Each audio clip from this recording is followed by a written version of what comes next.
The Democratic Republic of Congo, DRC, is teetering on the brink of chaos.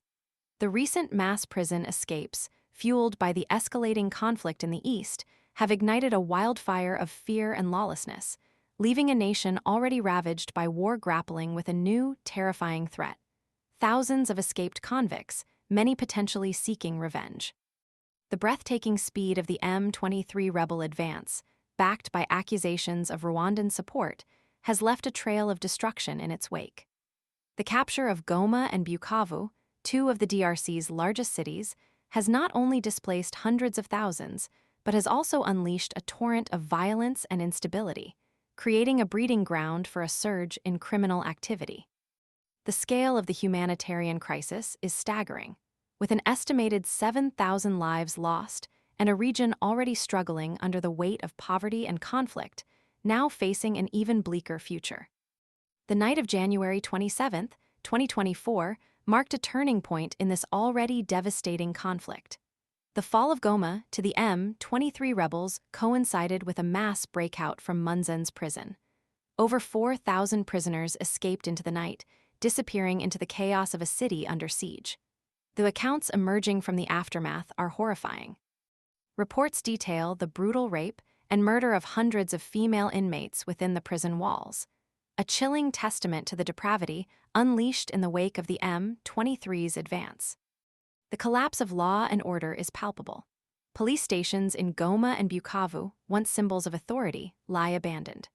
The National Police Service has been effectively neutralized, leaving a vacuum filled with fear and vigilante justice. Citizens, desperate and terrified, are increasingly taking the law into their own hands, resorting to brutal mob justice, beating and burning suspected criminals, adding another layer of violence to an already volatile situation.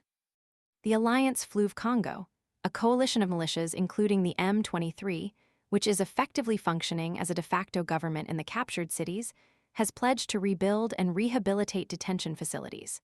However, this promise rings hollow amidst the escalating violence and widespread distrust. The lack of a strong, functioning state apparatus leaves the population vulnerable and terrified, further exacerbating the sense of lawlessness. The M23's rapid advance represents the worst escalation in years of a decades-long conflict, a conflict fueled by the abundance of valuable minerals in the eastern DRC and the myriad armed factions vying for control. The group claims to be acting in the interest of protecting Tutsi minorities, citing historical grievances stemming from the 1994 Rwandan genocide and the subsequent influx of Hutu rebels into the DRC. However, the accusations of Rwandan support, vehemently denied by Rwanda, cast a long shadow over these claims. The United Nations, the United States, and the DRC government all point towards Rwandan backing, alleging the exploitation of the DRC's mineral wealth for Rwanda's benefit. The use of M23 as a proxy force, if proven, would represent a gross violation of international law and a catastrophic betrayal of regional stability. The situation in eastern DRC is a complex tapestry woven with threads of long-standing ethnic tensions, political instability, and the relentless pursuit of valuable resources. The mass prison break, coupled with the collapse of law enforcement, has added a terrifying new dimension to this already devastating conflict. The international community must act decisively to address this crisis before it spirals further out of control, potentially plunging the region into an even deeper abyss of violence and suffering. The fate of thousands of escaped convicts, the safety of the vulnerable civilian population, and the future of the DRC hang precariously in the balance.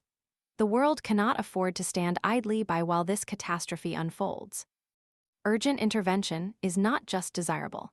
It is absolutely necessary to prevent a full-scale humanitarian disaster and to restore some semblance of order and security to a region desperately in need. The silence of the international community would be a deafening endorsement of lawlessness and a betrayal of the innocent lives at stake.